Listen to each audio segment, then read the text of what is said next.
पातशाह जी की पावन पवित्र हजूरी अंदर गुरुद्वारा मंजी साहिब दीवान हाल सचखंड श्री हरमंदर साहिब श्री अमृतसर साहिब जी विखे दिन के चौथे पैर के सुंदर दीवान चल रहे हैं। सजे हुए दीवाना अंदर अति सन्मानयोग रागी सिंह पासों आप संगतां ने अमृतमई इलाही गुरबाणी का कीर्तन सरवण किया है। आओ गुर संगत जी, हुण समा है जो चल रही लड़ीवार गुर इतिहास की कथा आपां सरवण करते आ रहे हाँ। कल दे दीवाना विच आपां सरवण कीता सी शहीदां दे सरताज धन गुरु श्री गुरु अर्जन देव साहब सच्चे पातशाह जी श्री अमृतसर साहब की पावन धरती ते विराजमान हैं।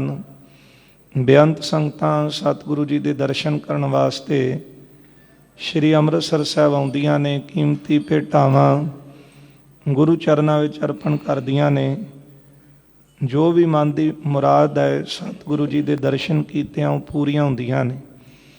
सतगुरु जी के सपुत्र बाल अवस्था दे विच श्री हरगोबिंद साहब जी जिहड़ियां संगतां सतगुरु के दर्शन करदियां ने, वो बाल सतगुरु श्री गुरु हरगोबिंद साहब जी के दर्शन करके भी बड़ियां प्रसन्न होंदियां। पर उत्थे ही बाबा प्रिथी चंद जिन्हें अनेक यतन किए श्री हरगोबिंद साहब जी नूं खत्म कराउण दे, पर जदों दा पाज उगड़ के सामने आया तो फिर गुरु अर्जन देव साहब जी ने बचन कहे सी बाबे प्रिथी चंद नूं कि जे साडे नाल तुसीं कोई वैर रखदे हो, पर हरगोबिंद साहब उन्हां दा ते बचपना है ते उन्हां अंदर किसी प्रति कोई वैर विरोध नहीं, तो फिर उन्हां दा बुरा करन दा तुसीं क्यों यतन करदे हो। जदों बाबे प्रिथी चंद दा पाज उगड़िया तो फिर बहुत जार बल गए, गुस्से विच आए, कहण लगे हले तक तां कुछ नहीं सी कीता, पर हुण मैं दिल्ली जावांगा, जाके तुहाडे खिलाफ शिकायत करांगा अते तुहानूं गिरफ्तार करवावांगा ते उत्थे बैठा गुरता प्राप्त करांगा।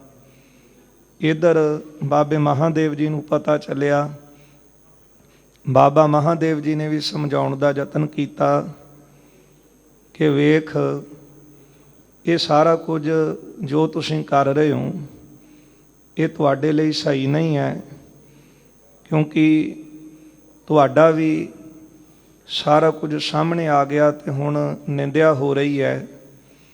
पर बाबे महादेव दीयां गल्लां सुन के बाबे प्रिथी चंद ने सगों अपने नाल ही रलाउणा चाहिया। कहण लगे तू मत दा भोला है, तू मेरे नाल दिल्ली चल, असीं बादशाह दे कोल जहांगीर दे अगे पेश होवांगे ते आपो अपना पक्ष जिहड़ा वो अगे रखांगे।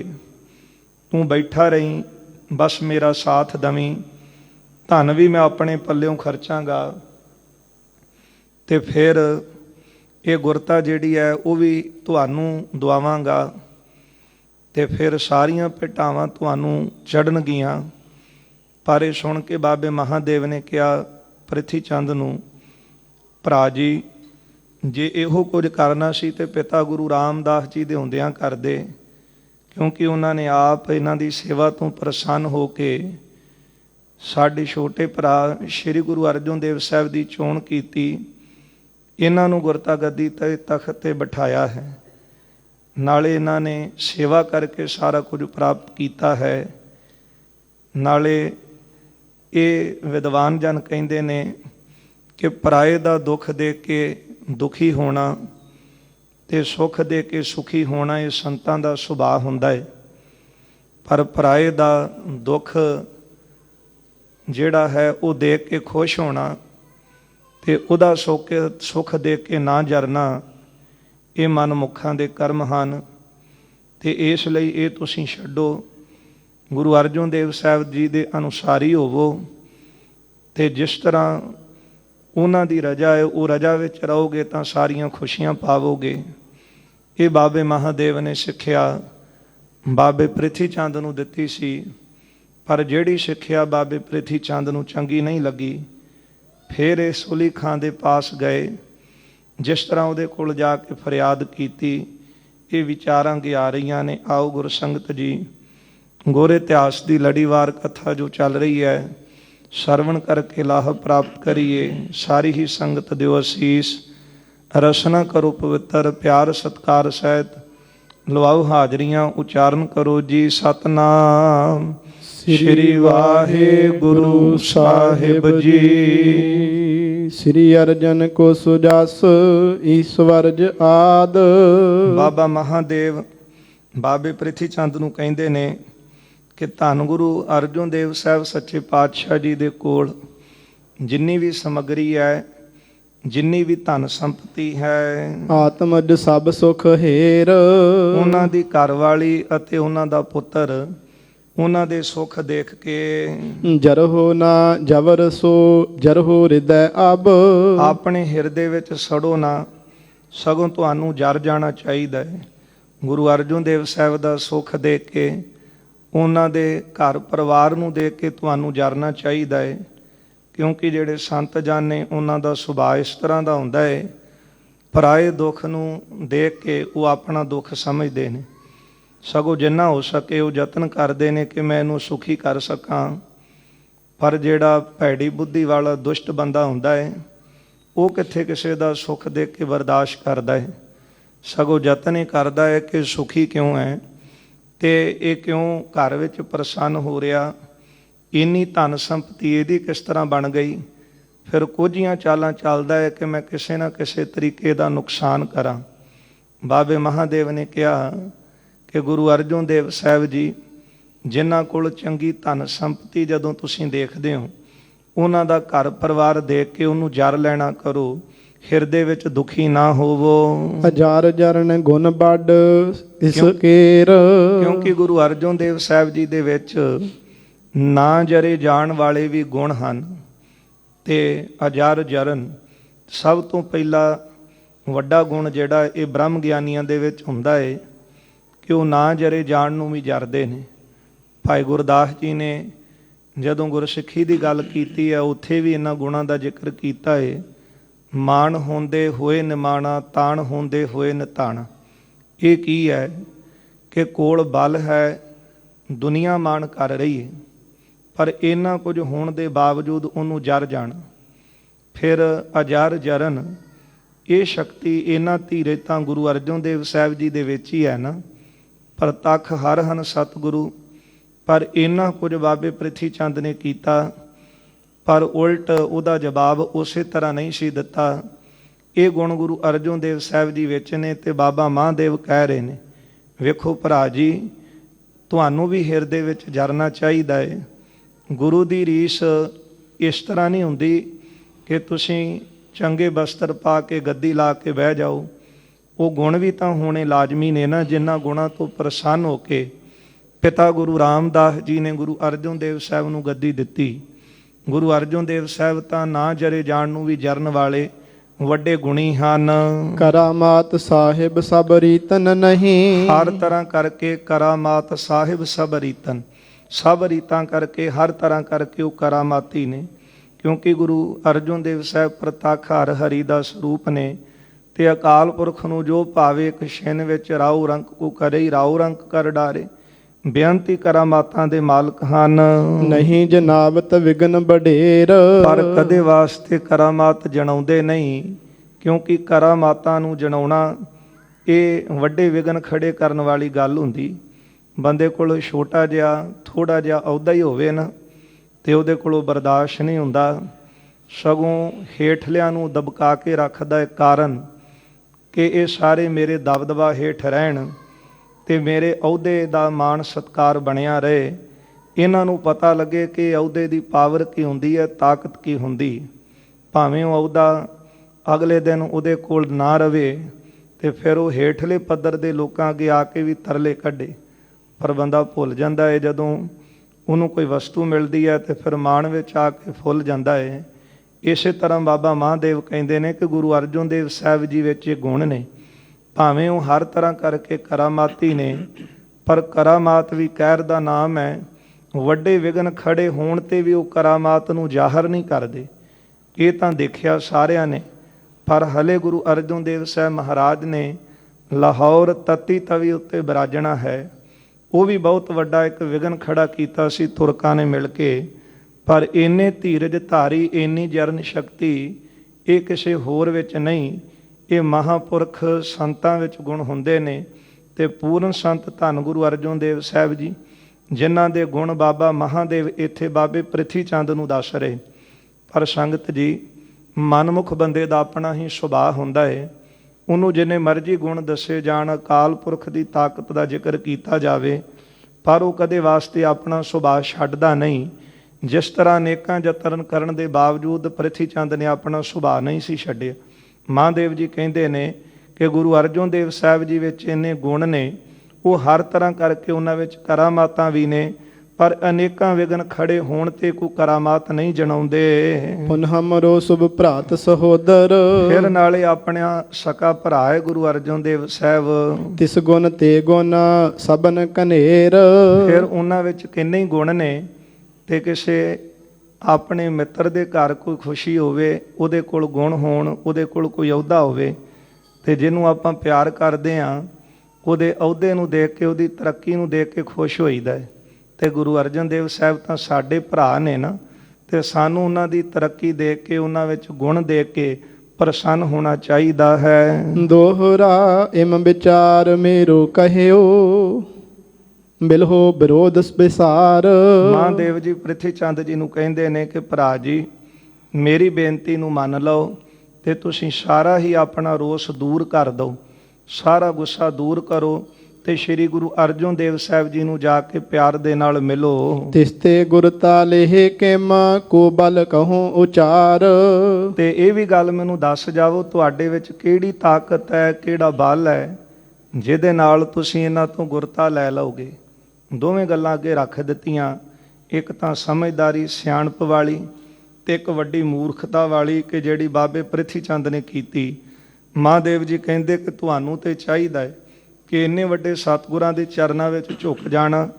ਤੇ ਦੂਜੀ ਗੱਲ ਮੈਨੂੰ ਤੁਸੀਂ ਇਹ ਦੱਸੋ ਕਿ ਕਿਹੜਾ ਬਲ ਤੇ ਕਿਹੜੀ ਤਾਕਤ ਹੈ ਤੁਹਾਡੇ ਵਿੱਚ, ਜਿਸ ਤਾਕਤ ਦੇ ਨਾਲ ਤੁਸੀਂ ਉਹਨਾਂ ਤੋਂ ਗੁਰਤਾ ਗੱਦੀ ਲੈ ਲਵੋਗੇ। ਸਵਈਆ ਛੰਦ ਸੁਨਤ ਸਰੋਨ ਮੈਂ ਪ੍ਰਿਥਿਆ ਉਚਰਤ।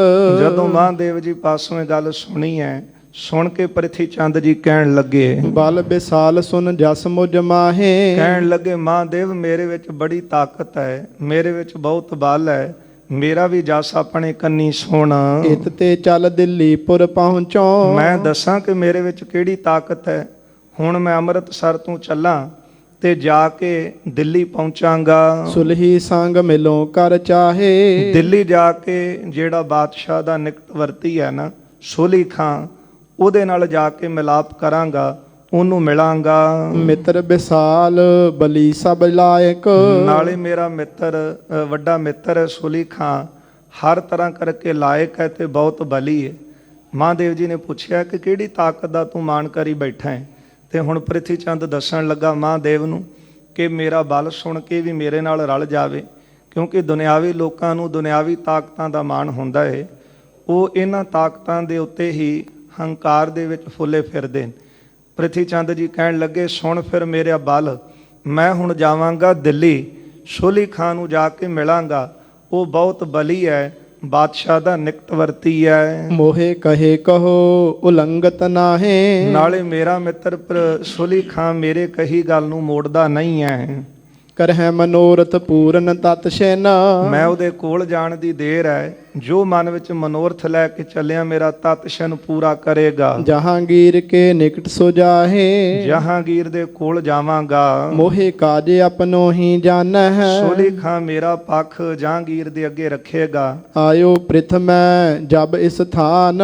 ਤੇ ਮੇਰੇ ਕੰਮ ਨੂੰ ਆਪਣਾ ਕੰਮ ਜਾਣੇਗਾ। ਉਹ ਮੇਰਾ ਮਿੱਤਰ ਇੰਨਾ ਹੈ। ਅਸਲ ਵਿੱਚ ਮਨ ਵਿੱਚ ਭੁਲੇਖਾ ਸੀ ਬਾਬੇ ਪ੍ਰਿਥੀ ਚੰਦ ਦੇ। ਕਹਿਣ ਲੱਗਾ ਕਿ ਪਹਿਲਾਂ ਤੂੰ ਮੇਰੇ ਕੋਲ ਸੁਲੀ ਖਾਂ ਮਿਲਣ ਆਇਆ ਸੀ, ਇੱਕ ਮੇਰੇ ਹੀ ਕਾਰਨ ਕਰਕੇ, ਇੱਕੋ ਮੇਰੇ ਹੀ ਕਾਰਜ ਵਾਸਤੇ। ਸਰਬ ਬਿਰਤਾਂਤ ਲੀਨ ਤੁਮ ਜਾਨ। ਇਹ ਸਾਰੀ ਗੱਲ ਮੈਂ ਤੈਨੂੰ ਸਮਝਾਦਾ। ਪਹਿਲਾਂ ਜਦੋਂ ਸੁਲੀ ਖਾਂ ਆਇਆ ਸੀ ਨਾ, ਮੇਰੇ ਕਰਕੇ ਮੈਨੂੰ ਮਿਲਣ ਵਾਸਤੇ ਆਇਆ ਸੀ। ਇਹ ਭੁਲੇਖਾ ਸੀ ਮਨ ਵਿੱਚ, ਉਹ ਮਿਲਣ ਵਾਸਤੇ ਨਹੀਂ, ਕਿਉਂਕਿ ਇਹਨਾਂ ਝੂਠੇ ਤਖਤਾਂ ਦੀ ਸ਼ੁਰੂ ਤੋਂ ਹੀ ਇਹ ਚਾਲ ਰਹੀ ਹੈ। ਕਿਸੇ ਨਾ ਕਿਸੇ ਤਰੀਕੇ ਜਿੱਥੋਂ ਸੱਚ ਦੀ ਆਵਾਜ਼ ਨਿਕਲ ਰਹੀ ਹੈ, ਗੁਰੂ ਨਾਨਕ ਸਾਹਿਬ ਦਾ ਜਿਹੜਾ ਤਖਤ ਹੈ, ਕਿਸੇ ਨਾ ਕਿਸੇ ਤਰੀਕੇ ਨਿਕਲਦੀ ਹੋਈ ਸੱਚ ਦੀ ਆਵਾਜ਼ ਇਹਨੂੰ ਬੰਦ ਕਰ ਸਕੀ। ਪਰ ਇਹ ਪ੍ਰਿਥੀ ਚੰਦ ਦੇ ਮਨ ਵਿੱਚ ਭੁਲੇਖਾ ਸੀ ਕਿ ਸੁਲੀ ਖਾਂ ਮੇਰਾ ਮਿੱਤਰ ਮੈਨੂੰ ਮਿਲਣ ਆਏ। ਇਹ ਤਾਂ ਇਹਨਾਂ ਹਕੂਮਤਾਂ ਦੀਆਂ ਚਾਲਾਂ ਰਹੀਆਂ ਕਿ ਕਿਸੇ ਨਾ ਕਿਸੇ ਤਰੀਕੇ ਕੋਈ ਯਤਨ ਕੀਤੇ। ਪਹਿਲਾਂ ਸੁਲੀ ਖਾਂ ਨੂੰ ਜਿਸ ਤਰ੍ਹਾਂ ਭੇਜਿਆ ਤੇ ਸੁਲੀ ਖਾਂ ਨੇ ਪ੍ਰਿਥੀ ਚੰਦ ਨੂੰ ਚੁੱਕਣਾ ਦਿੱਤੀ ਕਿ ਗੱਦੀ ਦਾ ਜਿਹੜਾ ਹੱਕ ਸੀ ਉਹ ਤੇਰਾ ਬਣਦਾ ਸੀ, ਤੂੰ ਵੱਡਾ ਸੀ, ਤੇਰੇ ਨਾਲ ਅਸੀਂ ਸਾਰੇ ਹਾਂ, ਮੈਂ ਤੇਰਾ ਮਿੱਤਰ ਹਾਂ, ਤੂੰ ਜਿੱਦਾਂ ਕਿੱਦਾਂ ਯਤਨ ਕਰ ਤੇ ਜਿਹੜੀ ਗੱਦੀ ਹੈ ਛੋਟੇ ਕੋਲੋਂ ਲੈ ਲਾ। ਇਹ ਹਕੂਮਤਾਂ ਦੀ ਸ਼ੁਰੂ ਤੋਂ ਚਾਲ ਰਹੀ ਕਿ ਆਪਸ ਵਿੱਚ ਕੋਈ ਦੁਫਾੜ ਖੜੇ ਕਰੀਏ, ਦੁਫਾੜ ਪਾਈਏ ਤੇ ਕਿਸੇ ਨਾ ਕਿਸੇ ਤਰੀਕੇ ਗੱਦੀ ਨੂੰ ਖਤਮ ਕਰ ਸਕੀ। ਇਹ ਚਾਲ ਸੀ। ਪਰ ਇਹ ਚਾਲ ਨੂੰ ਬਾਬੇ ਪ੍ਰਿਥੀ ਚੰਦ ਨੇ ਨਾਮ ਸਮਝਿਆ ਤੇ ਮਹਾਦੇਵ ਨੂੰ ਕਹਿੰਦੇ ਨੇ ਕਿ ਮੈਂ ਤੈਨੂੰ ਆਪਣਾ ਬਲ, ਆਪਣੀ ਤਾਕਤ ਦੱਸਦਾ। ਸੁਲੀ ਖਾਂ ਮੇਰਾ ਮਿੱਤਰ ਹੈ, ਦਿੱਲੀ ਰਹਿੰਦਾ ਬਾਦਸ਼ਾਹ ਦੇ ਕੋਲ। ਪਹਿਲਾਂ ਵੀ ਮੇਰੇ ਕੋਲ ਚੱਲ ਕੇ ਆਇਆ ਸੀ, ਬਸ ਉਹ ਮੈਨੂੰ ਹੀ ਮਿਲਣ ਵਾਸਤੇ ਆਇਆ ਸੀ। ਪੁਰਤੇ ਨਿਕਸਿਓ ਬਸੋ ਬਡਾਲੀ। ਤੇ ਫਿਰ ਮੇਰੇ ਕਰਕੇ ਮੇਰੇ ਸੱਦੇ ਤੇ ਇੱਥੇ ਆਇਆ। ਪਰ ਉਦੋਂ ਵੀ ਇਹ ਗੁਰੂ ਅਰਜਨ ਦੇਵ ਸਾਹਿਬ ਅੰਮ੍ਰਿਤਸਰ ਨਗਰ ਛੱਡ ਕੇ ਵਡਾਲੀ ਨਗਰ ਰਹਿਣ ਲੱਗ ਪਏ ਸਨ। ਤਬ ਮੈਂ ਕਹਿਓ ਗਇਓ ਨਿਜ ਥਾਨ। ਫਿਰ ਮੈਂ ਉਹਨੂੰ ਮੋੜ ਦਿੱਤਾ ਸੀ ਸੁਲੀ ਖਾਂ ਨੂੰ। ਮੈਂ ਚਾਹੁੰਦਾ ਤੇ ਉਦੋਂ ਹੀ ਇਹਨਾਂ ਨੂੰ ਗ੍ਰਿਫਤਾਰ ਕਰਾ ਦੇਣਾ ਸੀ। ਉਦੋਂ ਇਹ ਡਰ ਕੇ ਤੇ ਅੰਮ੍ਰਿਤਸਰ ਨਗਰ ਹੀ ਛੱਡ ਗਏ। ਇਹ ਵੀ ਮਨ ਵਿੱਚ ਭਰਮ ਸੀ। ਗੁਰੂ ਅਰਜਨ ਦੇਵ ਸਾਹਿਬ ਸੱਚੇ ਪਾਤਸ਼ਾਹ ਬਾਬੇ ਪ੍ਰਿਥੀ ਚੰਦ ਦਾ ਅਦਬ ਤੇ ਮਾਣ ਰੱਖਦੇ ਰਹੇ। ਦੂਰ ਇਸ ਕਰਕੇ ਗਏ ਸਨ ਕਿ ਮਨ ਵਿੱਚ ਜਿਹੜੀ ਈਰਖਾ ਦੀ ਅੱਗ ਸੀ ਇਹ ਬੁਝ ਜਾਵੇ, ਸ਼ਾਂਤ ਹੋਵੇ। ਤੇ ਇਸ ਲਈ ਸ਼੍ਰੀ ਗੁਰੂ ਹਰਗੋਬਿੰਦ ਸਾਹਿਬ ਜੀ ਦਾ ਜਿਹੜਾ ਅਵਤਾਰ ਸੀ ਉਹ ਗੁਰੂ ਕੀ ਵਡਾਲੀ ਵਿਖੇ ਹੋਣਾ। ਇਸ ਲਈ ਸਤਿਗੁਰੂ ਅੰਮ੍ਰਿਤਸਰ ਤੋਂ ਵਡਾਲੀ ਗਏ। ਕਹਿੰਦਾ ਹੈ ਕਿ ਮੈਂ ਪਹਿਲਾਂ ਸੁਲੀ ਖਾਂ ਨੂੰ ਸੱਦਿਆ, ਉਹ ਇੱਥੇ ਮੇਰੇ ਸੱਦੇ ਤੇ ਆਇਆ ਕੇਵਲ ਮੈਨੂੰ ਮਿਲਣ ਦੇ ਲਈ। ਤੇ ਉਸ ਵੇਲੇ ਇਹ ਗੁਰੂ ਅਰਜਨ ਦੇਵ ਸਾਹਿਬ ਅੰਮ੍ਰਿਤਸਰ ਛੱਡ ਕੇ ਵਡਾਲੀ ਨਗਰ ਜਾ ਵਸੇ ਸਨ। ਨਹਿ ਕੁਛ ਭਾਖਿਓ ਮੈਂ ਤਬ ਰਾਖਿਓ। ਉਦੋਂ ਮੈਂ ਸੁਲੀ ਖਾਂ ਨੂੰ ਕੁਝ ਨਹੀਂ ਕਿਹਾ ਤੇ ਮੈਂ ਇੱਥੇ ਹੀ ਸੁਲੀ ਖਾਂ ਨੂੰ ਰੋਕ ਲਿਆ ਸੀ। ਅਬ ਕਾਂਖਿਓ ਬੈਰੀ ਮੁਝ ਠਾਨ। ਹੁਣ ਮੇਰਾ ਵੈਰੀ ਮੈਨੂੰ ਅੱਖਾਂ ਦਿਖਾ ਰਿਹਾ, ਮੈਨੂੰ ਦਬਾਉਣਾ ਚਾਹੁੰਦਾ ਹੈ। ਜਹਾਂਗੀਰ ਸੋ ਕਹਿ ਇੱਕ ਬਾਰੀ। ਹੁਣ ਮੈਂ ਜਹਾਂਗੀਰ ਦੇ ਕੋਲ ਜਾਵਾਂਗਾ ਤੇ ਜਹਾਂਗੀਰ ਨੂੰ ਇੱਕ ਵਾਰ ਸਾਰੀ ਗੱਲ ਦੱਸਾਂਗਾ। ਪਕਰ ਮਗਾਵਹਿ ਗੋ ਤਤਕਾਲ। ਫਿਰ ਬਾਦਸ਼ਾਹ ਦਿੱਲੀ ਦਾ ਏ, ਜਹਾਂਗੀਰ ਕੋਈ ਛੋਟੀ ਮੋਟੀ ਗੱਲ ਤਾਂ ਹੈ ਨਹੀਂ। ਸੁਲੀ ਖਾਂ ਨੇ ਮੇਰਾ ਮਿਲਾਪ ਕਰਾਉਣਾ ਹੈ ਬਾਦਸ਼ਾਹ ਦੇ ਨਾਲ ਤੇ ਉਹ ਬਾਦਸ਼ਾਹ ਇਹਨਾਂ ਨੂੰ ਗ੍ਰਿਫਤਾਰ ਕਰਵਾ ਕੇ ਆਪਣੇ ਕੋਲ ਦਿੱਲੀ ਮੰਗਵਾਵੇਗਾ। ਆਪਣੀ ਕਰੋ ਕਾਮਨਾ ਪੂਰਨ। ਤੇ ਮੇਰੀ ਜਿਹੜੀ ਕਾਮਨਾ ਉਦੋਂ ਪੂਰੀ ਹੋਵੇਗੀ। ਬਹੁਰ ਬਸੋ ਮੈਂ ਸਦਨ ਸੰਭਾਲ। ਫਿਰ ਮੈਂ ਆਪਣੇ ਘਰ ਨੂੰ ਸੰਭਾਲ ਕੇ ਉਹਦੇ ਵਿੱਚ ਸੁਖੀ ਰਹਾਂਗਾ। ਜਾਹੀ ਤੇ ਤੁਝ ਤੋ ਕੋ ਅਬ ਭਾਖੋਂ। ਤੇ ਇਹੋ ਗੱਲ ਮੈਂ ਤੈਨੂੰ ਸਮਝਾ ਰਿਹਾ ਹਾਂ। ਚਲੋ ਸੰਗ ਲਿਹੋ ਸੋ ਪਦ ਵਿਸਾਲ। ਮਹਾਦੇਵ ਤੂੰ ਵੀ ਮੇਰੇ ਨਾਲ ਚੱਲ, ਸਿਆਣਾ ਬਣ ਤੇ ਦਿੱਲੀ ਚਲੀਏ, ਪੁਕਾਰ ਕਰੀਏ ਬਾਦਸ਼ਾਹ ਦੇ ਅੱਗੇ। ਤੇ ਜਿਹੜੀ ਉੱਚੀ ਪਦਵੀ ਹੈ ਗੁਰਤਾ ਗੱਦੀ, ਇਹ ਮੈਂ ਤੈਨੂੰ ਦਵਾ ਦੇਣਾ ਹਾਂ। ਕਰੋ ਸਪਤ ਜੇ ਨਹਿ ਵਿਸਾਸ ਹੋਏ। ਜੇ ਤੈਨੂੰ ਮੇਰੀ ਗੱਲ ਤੇ ਯਕੀਨ ਨਹੀਂ ਹੈ ਨਾ ਤੇ ਫਿਰ ਮੈਂ ਸਹੁੰ ਖਾਨਾ। ਅਸਲ ਵਿੱਚ ਸਹੁੰ ਵੀ ਜਿਹੜੇ ਬੰਦੇ ਨੂੰ ਆਪਣੇ ਆਪ ਤੇ ਵਿਸ਼ਵਾਸ ਨਹੀਂ, ਜਿਹਨੇ ਕਰਨਾ ਹੀ ਕੰਮ ਗਲਤ ਹੋਵੇ, ਉਹ ਬਾਰ-ਬਾਰ ਇਸ ਤਰ੍ਹਾਂ ਯਕੀਨ ਦਿਵਾਵੇਗਾ। ਨਹੀਂ ਤਾਂ ਜਿਹੜਾ ਜ਼ੁਬਾਨ ਦਾ ਪੱਕਾ ਹੈ ਉਹਦੇ ਕਹੇ ਹੋਏ ਬੋਲ ਹੀ ਬਹੁਤ ਹਨ, ਉਹਦੇ ਕਹੇ ਹੋਏ ਲਫ਼ਜ਼ ਹੀ ਬੜੇ ਨੇ। ਜਿਹੜੇ ਉਸ ਮਰਦ ਨੇ ਮੂੰਹੋਂ ਕੱਢ ਦਿੱਤੇ ਉਹਨੂੰ ਪੁਗਾ ਕੇ ਛੱਡਦਾ ਹੈ।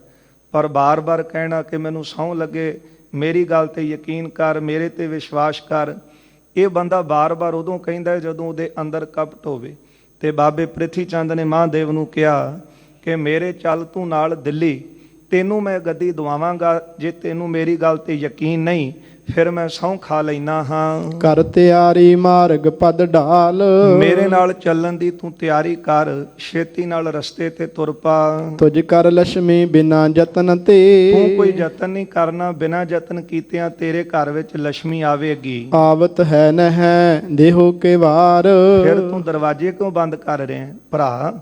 ਤੇਰੇ ਘਰ ਬਿਨਾ ਯਤਨ ਕੀਤਿਆਂ ਲక్ష్ਮੀ ਆ ਰਹੀ ਹੈ ਤੇ ਫਿਰ ਤੂੰ ਦਰਵਾਜ਼ੇ ਨਾ ਬੰਦ ਕਰ।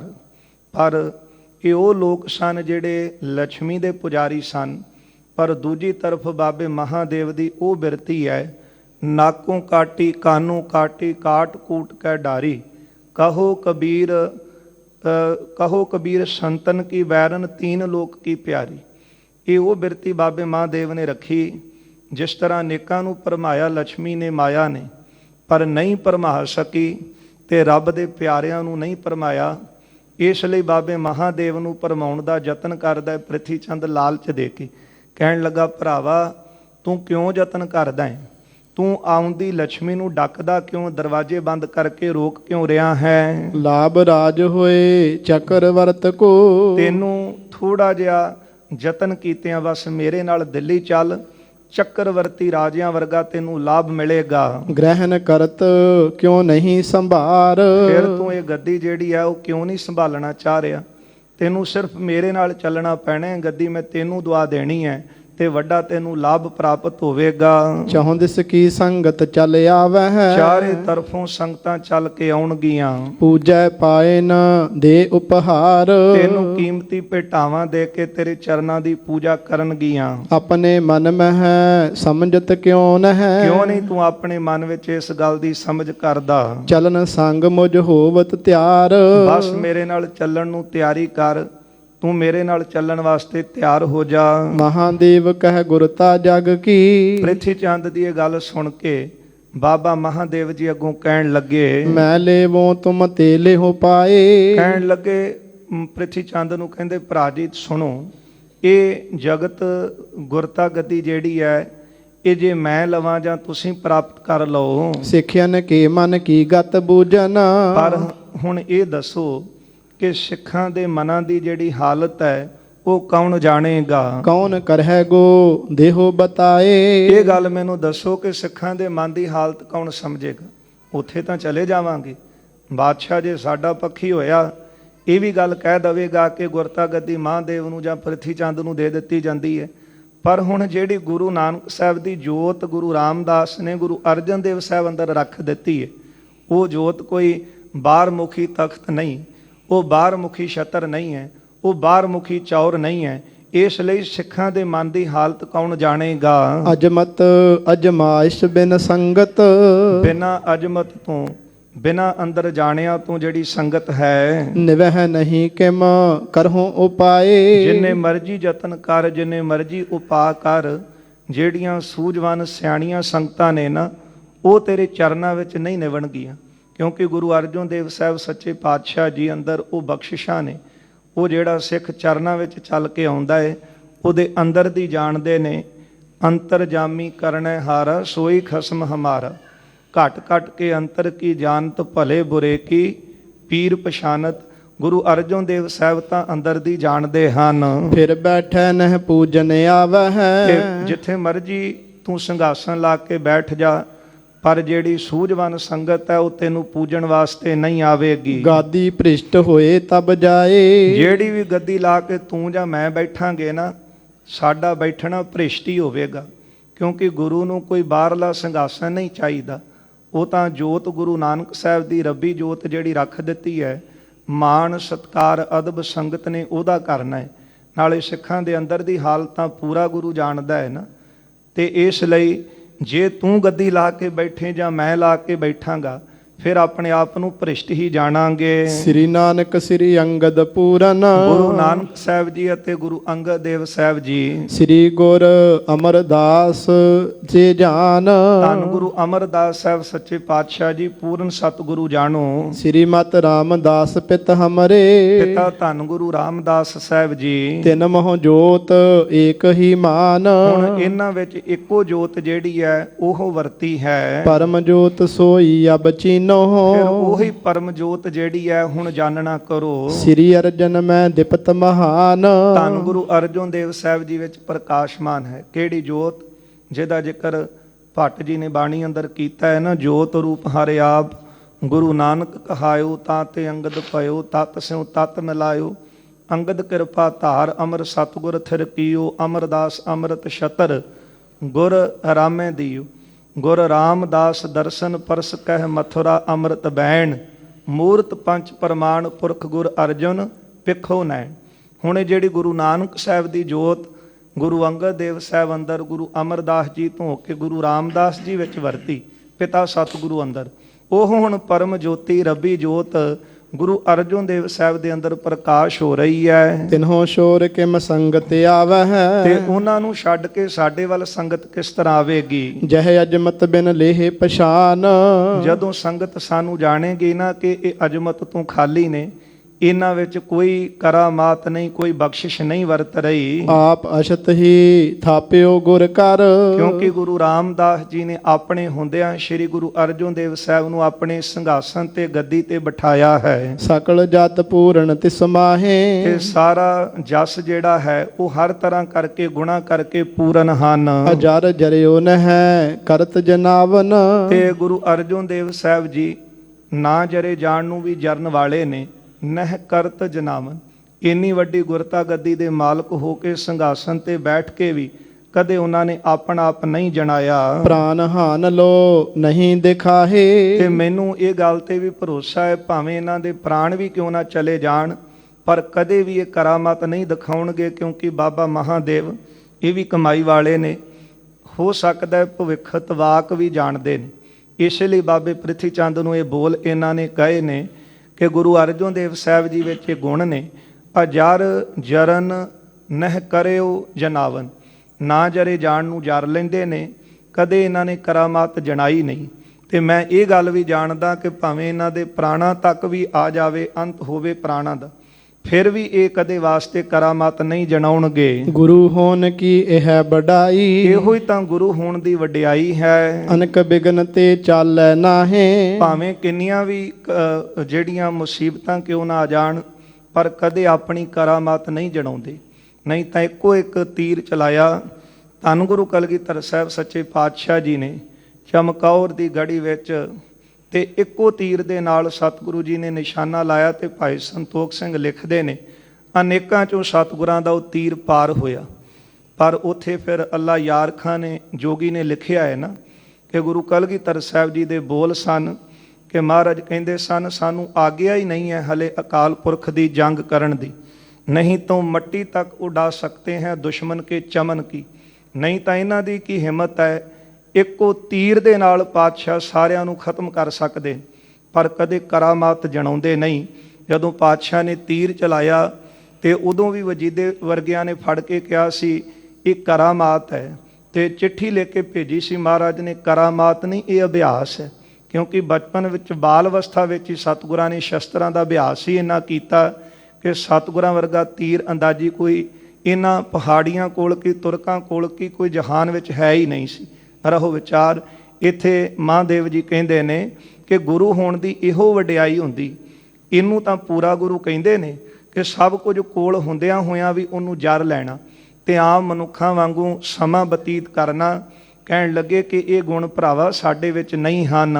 ਜੇ ਮਤਵਾਨ ਪਛਾਨ ਲੇਤ ਸੇ, ਜਿਹੜੇ ਸੂਝਵਾਨ ਹੁੰਦੇ ਨੇ ਉਹ ਆਪੇ ਪਛਾਣ ਲੈਂਦੇ ਨੇ। ਨਿਤ ਸੇਵਤ ਪਦ ਪੰਕਜ ਤਾਹੇ, ਫਿਰ ਉਹ ਚਰਨਾਂ ਕਮਲਾਂ ਦੀ ਆ ਕੇ ਗੁਰੂ ਦੀ ਸੇਵਾ ਕਰਦੇ ਹਨ। ਇਤਿਆਦਿਕ ਅਸਮੰਜਸ ਲਖ ਕੈ, ਇਹ ਗੱਲ ਜਿਹੜੀ ਹੈ, ਜਿਹੜੀ ਤੂੰ ਮੈਨੂੰ ਸਿੱਖਿਆ ਦੇ ਰਿਹਾ ਹੈ ਨਾ ਕਿ ਤੂੰ ਗੁਰੂ ਬਣ ਜਾਵੇਂ ਜਾਂ ਮੈਂ ਗੁਰੂ ਬਣਾ ਤੇ ਦਿੱਲੀ ਜਾ ਕੇ ਆਪਾਂ ਗੱਦੀ ਲੈ ਲਵਾਂਗੇ, ਇਹ ਗੱਲ ਤੇਰੀ ਬਹੁਤ ਭੋਲਿਆਂ ਵਾਲੀ ਹੈ। ਤਜੋ ਵਿਰੋਧ ਲੋਭ ਮਦ ਕਾਮ, ਆਪਣੇ ਮਨ ਵਿੱਚੋਂ ਹੰਕਾਰ ਲੋਭ ਕਾਮ ਜਿਹੜਾ ਉਹਨੂੰ ਤਿਆਗ ਦੇ। ਸਰਲ ਸੁਭਾਏ ਹੋਏ ਕਰ ਮਿਲੀਐ, ਆਪਣਾ ਸੁਭਾਅ ਸਿੱਧਾ ਕਰ ਤੇ ਗੁਰੂ ਅਰਜਨ ਦੇਵ ਸਾਹਿਬ ਨੂੰ ਜਾ ਕੇ ਮਿਲ। ਬੈਠੋ ਕੁਸਲ ਸਹਿਤ ਨਿਜ ਧਾਮ, ਆਪਣੇ ਘਰ ਵਿੱਚ ਸੁਖ ਦੇ ਸਹਿਤ ਬੈਠਣਾ ਕਰ। ਬੈਰ ਕਰੇ ਬਿਗੜੈ ਤੁਜ ਕਾਰਜ, ਜੇ ਬੈਰ ਕਰੇਗਾ ਨਾ ਪੂਰੇ ਸਤਿਗੁਰਾਂ ਦੇ ਨਾਲ, ਫਿਰ ਉਲਟਾ ਤੇਰੇ ਕੰਮ ਜਿਹੜੇ ਨੇ ਉਹ ਵਿਗੜਨਗੇ। ਅਪ ਜਸ ਜਗ ਮਹਿ ਕਹਿ ਨਰ ਬਾਮ, ਮਨੁੱਖ ਤੇ ਇਸਤਰੀਆਂ ਸਾਰੇ ਤੇਰੀ ਨਿੰਦਿਆ ਕਰਨਗੇ। ਮਤ ਨਿਧਾਨ ਬਨ ਮਤ ਨਿਧਾਨ ਕਰ, ਮਤਾ ਮੂਰਖ ਬਣ ਤੇ ਅਤ ਨਾ ਕਰਾ। ਹਿਰਦਾ ਸ਼ੁੱਧ ਕਰ ਸਿਮਰਹੁ ਰਾਮ, ਆਪਣੇ ਹਿਰਦੇ ਨੂੰ ਪਵਿੱਤਰ ਕਰ ਤੇ ਪਵਿੱਤਰ ਹਿਰਦਾ ਹੁੰਦਾ ਹੈ ਸਿਮਰਹੁ ਰਾਮ। ਰਮੇ ਹੋਏ ਪਰਮੇਸ਼ਰ ਦਾ ਜਸ ਗਾ ਕੇ, ਉਹਦੀ ਭਗਤੀ ਕਰਕੇ, ਉਹਦਾ ਸਿਮਰਨ ਕਰਕੇ ਹਿਰਦਾ ਪਵਿੱਤਰ ਹੁੰਦਾ ਹੈ। ਤੇ ਜਦੋਂ ਪਵਿੱਤਰ ਹਿਰਦਾ ਹੋ ਜਾਵੇ ਤੇ ਫਿਰ ਪਵਿੱਤਰ ਹਿਰਦੇ ਦੀ ਨਿਸ਼ਾਨੀ ਹੈ ਕਿ ਉਹਦੇ ਵਿੱਚ ਵੈਰ ਵਿਰੋਧ ਨਹੀਂ ਰਹਿੰਦਾ, ਉਹਦੇ ਅੰਦਰ ਈਰਖਾ ਨਹੀਂ ਰਹਿੰਦੀ। ਤੇ ਜਿਹੜਾ ਹਲੇ ਈਰਖਾ ਕਰ ਰਿਹਾ ਹੈ, ਤ੍ਰਿਸ਼ਨਾ ਦੀ ਈਰਖਾ ਦੀ ਅੱਗ ਵਿੱਚ ਸੜ ਰਿਹਾ, ਹਲੇ ਮਨ ਪਵਿੱਤਰ ਹੋਇਆ ਹੀ ਨਹੀਂ। ਗੁਰੂ ਹਰਿ ਸਾਹਿਬ ਨੇ ਬਚਨ ਹੀ ਕਹੇ ਸਨ, ਮਨ ਜਾਗੈ ਕਿ ਇਹ ਨਿਸ਼ਾਨੀ ਮਿੱਠੀ ਲਾਗੈ ਪ੍ਰੇ ਕੀ ਬਾਣੀ। ਉਹ ਫਿਰ ਇਹ ਦੇਖਦੇ ਨੇ ਕਿ ਅਸੀਂ ਜਿਹੜਾ ਕੰਮ ਕਰਨ ਆਇਆ ਉਹ ਕਰੀਏ, ਇਹਨਾਂ ਫਜ਼ੂਲ ਕੰਮਾਂ ਵਿੱਚ ਲਾ ਕੇ ਆਪਣਾ ਸਮਾਂ ਕਿਉਂ ਖਰਾਬ ਕਰੀ। ਇਸ ਲਈ ਬਾਬੇ ਮਹਾਂਦੇਵ ਨੇ ਉੱਤਮ ਸਿੱਖਿਆ ਦਿੱਤੀ ਹੈ। ਪ੍ਰਿਥੀ ਚੰਦ ਨੂੰ ਕਹਿਣ ਲੱਗੇ, ਆਪਣੇ ਮਨ ਵਿੱਚੋਂ ਮਾਣ ਹੰਕਾਰ ਦੂਰ ਕਰ, ਲੋਭ ਦੂਰ ਕਰ, ਆਪਣਾ ਹਿਰਦਾ ਸਿੱਧਾ ਕਰ, ਪਰਮੇਸ਼ਰ ਦਾ ਨਾਮ ਜਪ ਤੇ ਤੇਰਾ ਮਨ ਪਵਿੱਤਰ ਹੋਵੇਗਾ। ਪ੍ਰਿਥੀਆ ਭਨਹਿ ਹੋਏ ਕਿਮ ਤੇ ਕਿਮ। ਪਰ ਪ੍ਰਿਥੀ ਚੰਦ ਅੱਗੋਂ ਫਿਰ ਆਪਣਾ ਸੁਭਾਅ ਨਹੀਂ ਸੀ ਛੱਡ ਰਹੇ। ਕਹਿੰਦੇ ਜਿੱਦਾਂ ਮਰਜ਼ੀ ਹੋ ਜਾਵੇ, ਇਸ ਕੇ ਸੰਗ ਨ ਕਰਿਓ ਮੇਲ। ਪਰ ਗੁਰੂ ਅਰਜਨ ਦੇਵ ਸਾਹਿਬ ਨੂੰ ਹੁਣ ਮੈਂ ਜਾ ਕੇ ਨਹੀਂ ਮਿਲਾਂਗਾ, ਉਹਨਾਂ ਅੱਗੇ ਮੈਂ ਝੁਕਾਂਗਾ ਨਹੀਂ। ਬਿਗੜ ਪਰੇ ਪੁੰਨ ਨਿਮਹਿ ਨਾਹੀ। ਜਦੋਂ ਵਿਗਾੜ ਹੀ ਪੈ ਗਿਆ ਤੇ ਹੁਣ ਮੈਂ ਕਿਸ ਤਰ੍ਹਾਂ ਨਿਵਾਂ। ਹਾਂ, ਉਹਨਾਂ ਤੁਰਕਾਂ ਅੱਗੇ ਜਾ ਕੇ, ਉਹਨਾਂ ਰਾਜਿਆਂ ਦੇ ਅੱਗੇ ਜਾ ਕੇ ਝੁਕ ਕੇ ਸਮਾਂ ਖਰਾਬ ਕਰਨਾ ਤੇ ਪੈਸੇ ਖਰਾਬ ਕਰਨ ਨੂੰ ਮਨੁੱਖ ਤਿਆਰ ਹੈ, ਪਰ ਘਰ ਵਿੱਚ ਨਿਵਣ ਨੂੰ ਤਿਆਰ ਨਹੀਂ। ਇਸੇ ਸਿੱਖਿਆ ਤੇ ਗੁਰੂ ਅਰਜਨ ਦੇਵ ਸਾਹਿਬ ਨੇ ਸਾਨੂੰ ਦਿੱਤੀ ਹੈ ਨਾ, ਕਿ ਜੇ ਇਸ ਤਰ੍ਹਾਂ ਘਰ ਵਿੱਚ ਚੱਲੇ ਤੇ ਫਿਰ ਕੁਝ ਪ੍ਰਾਪਤ ਨਹੀਂ ਹੁੰਦਾ, ਸਗੋਂ ਨੁਕਸਾਨ ਹੀ ਹੁੰਦਾ ਹੈ, ਉਜਾੜਾ ਹੀ ਹੁੰਦਾ ਹੈ ਧਨ ਦਾ ਵੀ, ਤੇ ਫਿਰ ਸੰਸਾਰ ਦੇ ਵਿੱਚ ਇੱਜ਼ਤ ਖਰਾਬ ਹੀ ਹੁੰਦੀ। ਹੁਣ ਬਾਬਾ ਪ੍ਰਿਥੀ ਚੰਦ ਕਹਿੰਦੇ ਨੇ ਕਿ ਜਦੋਂ ਵਿਗਾੜ ਹੀ ਪੈ ਗਿਆ ਤੇ ਹੁਣ ਮੈਂ ਇਹਨਾਂ ਅੱਗੇ ਕਿਸ ਤਰ੍ਹਾਂ ਝੁਕ ਜਾਵਾਂ। ਮੁਝ ਸੋ ਬੈਰ ਨਹੀਂ ਕੁਝ ਖੇਲ। ਮੇਰੇ ਨਾਲ ਵੈਰ ਪਾਉਣਾ ਕੋਈ ਖੇਡ ਨਹੀਂ ਹੈ। ਫਲ ਮੈਂ ਪੈ ਹੈ ਲਖ ਹੈ ਤਉ ਸਤਾਏ। ਹਾਂ, ਫਲ ਪੈ ਹੈ ਲੱਖ ਲੈਹੋਂ ਸੋ ਤਬ। ਕਹਿੰਦਾ ਜਦੋਂ ਇਹਨਾਂ ਨੂੰ ਮੈਂ ਦੱਸਾਂਗਾ ਨਾ, ਜਦੋਂ ਫੌਜਾਂ ਚੜ੍ਹ ਆਉਣਗੀਆਂ, ਉਦੋਂ ਇਹਨਾਂ ਨੂੰ ਮੇਰੇ ਨਾਲ ਵੈਰ ਪਾਉਣ ਦਾ ਫਲ ਮਿਲੇਗਾ। ਅਬ ਤੋ ਗਰਬ ਕਰੈ ਸਭ ਭੇਲ। ਹੁਣ ਤਾਂ ਬੜਾ ਮਾਣ ਕਰਦੇ ਨੇ, ਹੰਕਾਰ ਕਰਦੇ ਨੇ, ਸਾਰਿਆਂ ਨੂੰ ਦਬਾ ਕੇ ਰੱਖਿਆ ਹੈ। ਚਲੋ ਸਾਥ ਨਹਿ ਬੈਠੇ ਰਹੇ ਕਰ। ਮਹਾਦੇਵ ਤੂੰ ਵੀ ਮੇਰੇ ਨਾਲ ਚੱਲ, ਤੇ ਤੂੰ ਘਰ ਕਿਉਂ ਬੈਠਾ ਹੈ। ਹਮ ਨਹਿ ਕਰਹਿ ਤੋਹੇ ਕੀ ਗੇਲ। ਹਾਂ, ਤੇ ਹਮ ਨਹਿ ਕਰੈ ਤੋਹੇ ਕੀ ਗੇਲ, ਕਿ ਮੈਂ ਤੈਨੂੰ ਪਿੱਛੇ ਨਹੀਂ ਕਰਾਂਗਾ, ਸਗੋਂ ਮੈਂ ਤੈਨੂੰ ਅੱਗੇ ਬਿਠਾਵਾਂਗਾ, ਅੱਗੇ ਰੱਖਾਂਗਾ, ਤੈਨੂੰ ਮਾਣ ਦਵਾਵਾਂਗਾ। ਮਹਾਦੇਵ ਕਹੈ ਮੈਂ ਨਹਿ ਚਾਹੋ। ਸੁਣ ਕੇ ਪ੍ਰਿਥੀ ਚੰਦ ਦੀ ਇਹ ਗੱਲ ਮਹਾਦੇਵ ਜੀ ਕਹਿੰਦੇ, ਨਹੀਂ, ਮੈਂ ਨਹੀਂ ਜਾਵਾਂਗਾ, ਨਹਿ ਹਮਰੇ ਪਿਖ ਹੋਏ ਸੰਤਾਪ। ਕਿਉਂਕਿ ਮੈਂ ਇਹ ਆਪਣੇ ਵੱਲੋਂ ਕਿਸੇ ਨੂੰ ਦੁੱਖ ਨਹੀਂ ਦੇ ਸਕਦਾ, ਨਾ ਹੀ ਮੈਂ ਇਹ ਚਾਹੁੰਦਾ ਹਾਂ। ਗੁਰਤਾ ਕੀ ਸਮਰੱਥਾ ਨਾਹੀਂ। ਮੇਰੇ ਵਿੱਚ ਤਾਂ ਗੁਰਤਾ ਦੀ ਸਮਰੱਥਾ ਹੈ ਨਹੀਂ, ਤੇ ਨਾ ਹੀ ਭਰਾਵਾ ਮੈਂ ਤੈਨੂੰ ਜੋਗ ਜਾਣਦਾ, ਕਿਉਂਕਿ ਪਿਤਾ ਗੁਰੂ ਰਾਮਦਾਸ ਜੀ ਨੇ ਜਿਹਨੂੰ ਜੋਗ ਜਾਣਿਆ, ਉਹਨਾਂ ਨੂੰ ਗੁਰਤਾ ਗੱਦੀ ਦੇ ਦਿੱਤੀ ਹੈ, ਤੇ ਸਾਡੇ ਵਿੱਚ ਤਾਂ ਇਹ ਸਮਰੱਥਾ ਹੈ ਨਹੀਂ। ਇਹ ਗੱਲ ਤਾਂ ਕਮਾਈ ਵਾਲੇ, ਨਾਮ ਜਪਣ ਵਾਲੇ ਜਾਣਦੇ ਨੇ, ਕਿ ਜਦੋਂ ਵੀ ਮਾਣ ਮਿਲਿਆ ਉਹ ਹਮੇਸ਼ਾ ਪਿੱਛੇ ਹੀ ਹੋਏ। ਜਿਸ ਤਰ੍ਹਾਂ ਨਵਾਬ ਕਪੂਰ ਸਿੰਘ ਨੂੰ ਨਵਾਬੀ ਮਿਲੀ ਤੇ ਉਹ ਪਿਛਾਂਹ ਰਹੇ, ਕਹਿੰਦੇ ਸੀ ਕਿ ਮੈਂ ਇੰਨੀ ਯੋਗਤਾ ਰੱਖਦਾ ਹੀ ਨਹੀਂ, ਮੇਰੇ ਵਿੱਚ ਇਹ ਸਮਰੱਥਾ ਨਹੀਂ ਹੈ। ਪਰ ਜਿਹਨੂੰ ਮਾਲਕ ਨੇ ਮਾਣ ਦਿੱਤਾ, ਉਹਨੂੰ ਫਿਰ ਨਵਾਬੀ ਦੇ ਕੇ ਵੀ ਨਵਾਜਿਆ। ਇਹੋ ਹੀ ਗੁਣ ਬਾਬੇ ਮਹਾਦੇਵ ਜੀ ਵਿੱਚ ਸਨ। ਕਹਿਣ ਲੱਗੇ ਕਿ ਸਾਡੇ ਵਿੱਚ ਗੁਰਤਾ ਦੀ ਸਮਰੱਥਾ ਨਹੀਂ ਹੈ। ਕੂਰੋਂ ਕਰਤ ਨਹੀਂ ਔਰ ਦਾਪ। ਦਿਲ ਵਿੱਚ ਤੂੰ ਹੰਕਾਰ ਕਰਕੇ ਝੂਠ ਬੋਲ ਰਿਹਾ ਹੈ। ਦੇਖ ਦੇਖ ਕਰ ਦਹਿਨ ਹੋਤ ਚਿਤ। ਹੁਣ ਗੁਰੂ ਅਰਜਨ ਦੇਵ ਸਾਹਿਬ ਦੀ ਵਡਿਆਈ ਦੇਖ ਦੇਖ ਕੇ ਤੇਰਾ ਹਿਰਦਾ ਸੜ ਰਿਹਾ ਹੈ। ਰਹੋ ਤੁਮਾਰੇ ਹੀ ਇਹ ਪਾਪ। ਤੇਰੇ ਅੰਦਰ ਇਹ ਪਾਪ ਹੀ ਘਰ ਕਰ ਗਿਆ ਹੈ। ਪਰ ਕੋ ਬੁਰਾ ਨਾ ਹਮਕੋ ਭਾਵ ਹੈ। ਪਰ ਪਰਾਏ ਦਾ ਬੁਰਾ ਕਰਨਾ ਸਾਨੂੰ ਨਹੀਂ ਭਾਵਦਾ, ਸਾਨੂੰ ਚੰਗਾ ਨਹੀਂ ਲੱਗਦਾ। ਕਰੋ ਤਥਾ ਜਿਮ ਜਨ ਹੋ ਆਪ। ਤੇ ਤੇਰੀ ਭਰਾ ਮਰਜੀ, ਜੋ ਹੁਣ ਤੈਨੂੰ ਚੰਗਾ ਲੱਗਦਾ ਉਹ ਤੂੰ ਕਰ ਲੈ। ਮੈਂ ਤਾਂ ਕਿਸੇ ਦਾ ਬੁਰਾ ਕਰ ਨਹੀਂ ਸਕਦਾ, ਪਰ ਤੈਨੂੰ ਸਮਝਾਉਣ ਆਇਆ ਸੀ, ਸਮਝਾਇਆ ਵੀ ਤੂੰ ਨਹੀਂ ਸਮਝ ਰਿਹਾ। ਜਿੱਦਾਂ ਹੁਣ ਤੈਨੂੰ ਚੰਗਾ ਲੱਗਦਾ ਕਰ। ਸੁਨ ਪ੍ਰਿਥੀਏ ਕਰ ਕੁਟਲ ਫਿਰ ਕੁੱਟ। ਮਹਾਦੇਵ ਦੀ ਇਹ ਗੱਲ ਸੁਣ ਕੇ ਪ੍ਰਿਥੀ ਚੰਦ ਨੇ ਆਪਣੀਆਂ ਭੌਹਾਂ ਚੜਾ ਲਈਆਂ। ਬੰਦਾ ਗੁੱਸੇ ਵਿੱਚ ਆ ਕੇ ਭਰਭੱਟੇ ਚੁੱਕਦਾ, ਤਾਂ ਇਸ ਤਰ੍ਹਾਂ ਮਹਾਦੇਵ ਦੀ ਗੱਲ ਸੁਣ ਕੇ ਪ੍ਰਿਥੀ ਚੰਦ ਨੇ ਆਪਣੀਆਂ ਭੌਹਾਂ ਚਾੜ ਲਈਆਂ। ਨਿਸਠੁਰ ਬੋਲਿਓ ਦੁਸ਼ਟ ਬੇਸਾਲ। ਵੱਡਾ ਦੁਸ਼ਟ ਬੜੇ ਕਠੋਰ ਬਚਨ ਬੋਲਣ ਲੱਗਾ। ਹੋਸ਼ ਭਈ ਫਰਮੋਸ਼ ਤੋਹੇ ਸਭ। ਕਹਿਣ ਲੱਗਾ, ਮਹਾਦੇਵ ਜਿਹੜੀ ਤੇਰੇ ਵਿੱਚ ਥੋੜੀ ਬਹੁਤੀ ਹੋਸ਼ ਸੀ, ਸਿਆਣਪ ਸੀ, ਉਹ ਵੀ ਚਲੀ ਗਈ ਹੈ। ਕਹਾਂ ਲਖੈ ਇਨ ਬਾਤਨ ਖਿਆਲ। ਇਹਨਾਂ ਗੱਲਾਂ ਬਾਤਾਂ ਦਾ ਤੈਨੂੰ ਕੀ ਖਿਆਲ, ਤੈਨੂੰ ਕੀ ਇਹਨਾਂ ਗੱਲਾਂ ਦੀ ਸਮਝ ਹੈ। ਜਾਣ ਲਈ ਮਨ ਕੀ ਗਤ ਕੋ। ਹਾਂ, ਤੇਰੀ ਮਨ ਦੀ ਜਿਹੜੀ ਅਵਸਥਾ ਸੀ, ਤੇਰੇ ਜਿਹੜੇ ਮਨ ਦੇ ਖਿਆਲ ਸਨ, ਮੈਨੂੰ ਸਮਝ ਵਿੱਚ ਆ ਗਏ। ਸਭ ਅਰਜਨ ਕੋ ਹਮਿਆਤੀ ਹਾਲ। ਹਮੇਸ਼ਾ ਮੈਂ ਦੇਖ ਰਿਹਾ ਕਿ ਸਦਾ ਹੀ ਤੂੰ ਸ਼੍ਰੀ ਗੁਰੂ ਅਰਜੁਨ ਦੇਵ ਸਾਹਿਬ ਦਾ ਹਮੈਤੀ ਬਣਿਆ ਹੈ। ਤਿਸਕੇ ਗੁਣ ਗਨ ਅਵਗੁਣ ਹਮਰੇ। ਗੁਰੂ ਅਰਜੁਨ ਦੇਵ ਸਾਹਿਬ ਦੇ ਹਮੇਸ਼ਾ ਗੁਣ ਗਾਉਣਾ ਹੈ ਤੇ ਮੇਰੇ ਵਿੱਚ ਔਗਣ ਕੱਢਦਾ ਹੈ। ਬਰਤਨ ਰਹਿਓ ਸਰਬ ਹੀ ਕਾਲ। ਹਰ ਸਮੇਂ ਤੂੰ ਇਸ ਤਰ੍ਹਾਂ ਹੀ ਆਪਣਾ ਸੁਭਾਅ ਰੱਖਿਆ ਹੈ। ਮੇਰੇ ਵਿੱਚ ਤੈਨੂੰ ਔਗਣ ਦਿਸਦੇ ਨੇ। ਇਹ ਵੀ ਗੁਣ ਕਿਸੇ ਕਿਸੇ 'ਚ ਹੁੰਦੇ ਨੇ ਨਾ, ਕਿ ਜਦੋਂ ਕਿਸੇ ਦੇ ਔਗਣ ਦੇਖਣੇ ਤੇ ਉਹਨੂੰ ਸਾਹਮਣੇ ਦੱਸ ਦੇਣਾ ਕਿ ਤੇਰੇ ਵਿੱਚ ਇਹ ਕਮੀ। ਪਰ ਕੋਈ ਆਪਣਾ ਹੀ ਜਿਹੜਾ ਹੈ ਉਹ ਇਹ ਗੱਲ ਸਮਝਾ ਸਕਦਾ ਹੈ। ਨਹੀਂ ਤਾਂ ਪਤਾ ਤੇ ਸਾਰਿਆਂ ਨੂੰ ਹੁੰਦਾ ਹੈ ਕਿ ਕਮੀ ਕਿਸ ਵਿੱਚ ਹੈ। ਬੰਦਾ ਦੱਸਦਾ ਤਾਂ ਨਹੀਂ ਕਿ ਮੇਰਾ ਕਿਹਾ ਹੋਇਆ ਬੋਲ ਉਹਦਾ ਗੁੱਸਾ ਕਰੇਗਾ। ਬਾਬੇ ਪ੍ਰਿਥੀ ਚੰਦ ਨੇ ਦੱਸ ਦਿੱਤਾ ਸੱਚ, ਪਰ ਪ੍ਰਿਥੀ ਚੰਦ ਨੂੰ ਦੱਸਿਆ ਸੱਚ ਮਹਾਂਦੇਵ ਜੀ ਨੇ।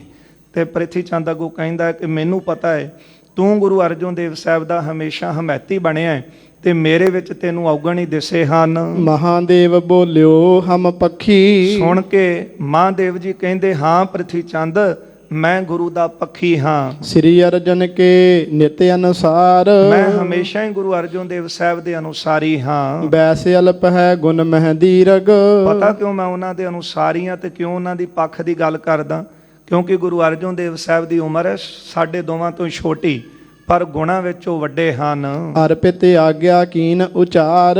ਫਿਰ ਉਹਨਾਂ ਨੇ ਪਿਤਾ ਗੁਰੂ ਰਾਮਦਾਸ ਜੀ ਦੀ ਆਗਿਆ ਹਮੇਸ਼ਾ ਮੰਨੀ ਹੈ। ਸ੍ਰੀ ਗੁਰੂ ਰਾਮਦਾਸ ਜੋ ਦੀਨਸ। ਪਿਤਾ ਗੁਰੂ ਰਾਮਦਾਸ ਜੀ ਨੇ ਪ੍ਰਸੰਨ ਹੋ ਕੇ ਇਹਨਾਂ ਨੂੰ ਬਖਸ਼ਿਸ਼ਾਂ ਦਿੱਤੀਆਂ ਨੇ। ਕੌਣ ਮਿਟਾਏ ਸਕੈ ਬਲ ਭਾਰ। ਦੱਸ ਫਿਰ ਕਿਹੜਾ ਆਪਣਾ ਬਲ ਲਾ ਕੇ ਜ਼ੋਰ ਲਾ ਕੇ ਇਹ ਗੁਰਤਾ ਲੈ ਸਕਦਾ ਹੈ? ਮੈਂ ਪਤਾ ਕਿ ਉਹ ਪੱਖੀ ਬਣ ਰਿਹਾ, ਕਿਉਂ ਉਹਨਾਂ ਦੀ ਪੱਖ ਦੀ ਗੱਲ ਕਰਦਾ? ਮੈਂ ਤਾਂ ਹਮੇਸ਼ਾ ਹੀ ਉਹਨਾਂ ਦੀ ਆਗਿਆ ਵਿੱਚ ਹਾਂ, ਕਿਉਂਕਿ ਗੁਰੂ ਰਾਮਦਾਸ ਜੀ ਨੇ ਇਹਨਾਂ ਦੇ ਗੁਣ ਵੇਖ ਕੇ ਇਹਨਾਂ ਨੂੰ ਗੁਰਤਾ ਦਿੱਤੀ। ਤੇ ਜਿਹਨੂੰ ਪਿਤਾ ਨੇ ਨਵਾਜਿਆ ਹੋਵੇ ਨਾ, ਕਿਹੜਾ ਆਪਣਾ ਬਲ ਲਾ ਕੇ ਜ਼ੋਰ ਲਾ ਕੇ ਇਹਨਾਂ ਤੋਂ ਗੱਦੀ ਲੈ ਸਕਦਾ ਹੈ? ਭਨਤ ਪੂਤ ਮਨ ਸੋ ਸਪੂਤ ਹੋਏ। ਜਿਹੜੇ ਪਵਿੱਤਰ ਆਤਮਾ ਵਾਲੇ ਸਿਆਣੇ ਲੋਕ ਨੇ ਉਹਨੂੰ ਸਪੂਤ ਮੰਨਦੇ ਹਨ। ਪਿਤਾ ਬਚਨ ਜੋ ਲੇ ਸਿਧਰਾਏ। ਪਿਤਾ ਦਾ ਬਚਨ ਜਿਹੜਾ ਸਿਰ ਮੱਥੇ ਮੰਨੇ, ਸਿਆਣੇ ਲੋਕ ਉਹਨੂੰ ਸਪੁੱਤਰ ਕਹਿੰਦੇ ਹਨ। ਇਹ ਸਭ ਕਾਮ ਕਪੂਤ ਕੂਰ ਕੇ।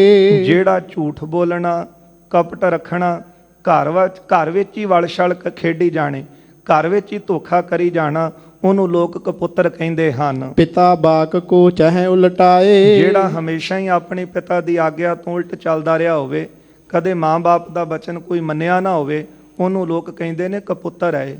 ਸਪੁੱਤਰ ਉਹ ਹੈ ਜਿਹੜਾ ਪਿਤਾ ਦੀ ਆਗਿਆ ਵਿੱਚ ਚੱਲਦਾ ਹੈ।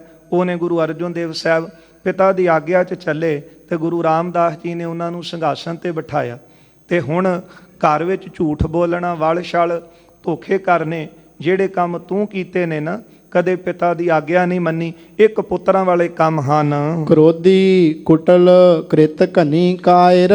ਕ੍ਰੋਧ ਰੱਖਣਾ, ਕਪਟ ਕਰਨਾ ਤੇ ਕਾਇਰਪੁਣਾ ਰੱਖਣਾ ਤੇ ਕੀਤੀ ਨੂੰ ਭੁਲਾ ਦੇਣਾ।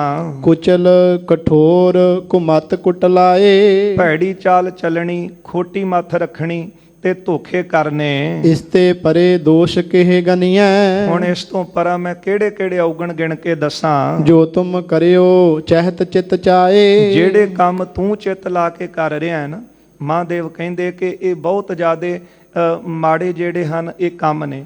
ਕ੍ਰੋਧ ਕਰਨਾ, ਟੇਢਾ ਸੁਭਾਅ ਰੱਖਣਾ, ਅਕਿਰਤ ਕਣ ਬਣਨਾ, ਕਾਇਰ ਹੋ ਜਾਣਾ, ਕੁਚਲ ਭੈੜੀਆਂ ਚਾਲਾਂ ਚੱਲਣੀਆਂ, ਕਠੋਰ ਸੁਭਾਅ ਰੱਖਣਾ, ਖੋਟੀ ਮੱਤ ਤੇ ਹਮੇਸ਼ਾ ਹੀ ਨਾ ਟਲਣ ਵਾਲਾ, ਬੁਰੇ ਪਾਸਿਓਂ ਨਾ ਮੁੜਨਾ। ਇਸ ਤੋਂ ਪਰੇ ਹੋਰ ਮੈਂ ਕੀ ਔਗਣ ਦੱਸਾਂ ਤੇ ਜਿਹੜੇ ਤੂੰ ਚਿੱਤ ਲਾ ਕੇ ਕੀਤੇ ਹਨ? ਇੱਕ ਦਿਸ ਪੁੰਜ ਪਾਪ ਕੋ ਧਰੀਐ। ਇੱਕ ਪਾਸੇ ਸਾਰੇ ਪਾਪ ਤੂੰ ਰੱਖ ਲੈ। ਤਬ ਕੋ ਕਰਮ ਕੋ ਨਹਿ ਸਮਤਾਏ। ਤੇ ਹੋਰ ਕੋਈ ਐਸਾ ਕੁਕਰਮ ਨਹੀਂ ਤੁਮ ਕਰਿਓ ਚਹਿਤ ਚਿਤ ਲਾਏ।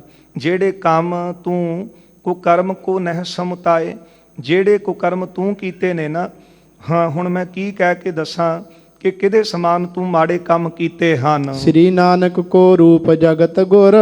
ਧੰਨ ਗੁਰੂ ਨਾਨਕ ਸਾਹਿਬ ਜੀ ਦਾ ਜਿਹੜੀ ਗੁਰਤਾ ਗੱਦੀ ਹੈ, ਜਗਤ ਗੁਰੂ ਸਤਿਗੁਰੂ ਜੀ ਨੇ। ਸੰਤ ਸੁਮਤ ਸਮ ਬਿਰਤੀ ਸੁਜਾਨ। ਗੁਰੂ ਨਾਨਕ ਸਾਹਿਬ ਜੀ ਦੀ ਗੱਦੀ ਤੇ ਬੈਠੇ ਨੇ, ਸੰਤ ਸਰੂਪ ਹਨ ਤੇ ਇੱਕ ਸਮਾਨ ਬਿਰਤੀ ਰੱਖਦੇ ਨੇ। ਜਗਤੇਸ਼ਵਰ ਅਵਤਾਰ ਜਗਤ ਗੁਰ।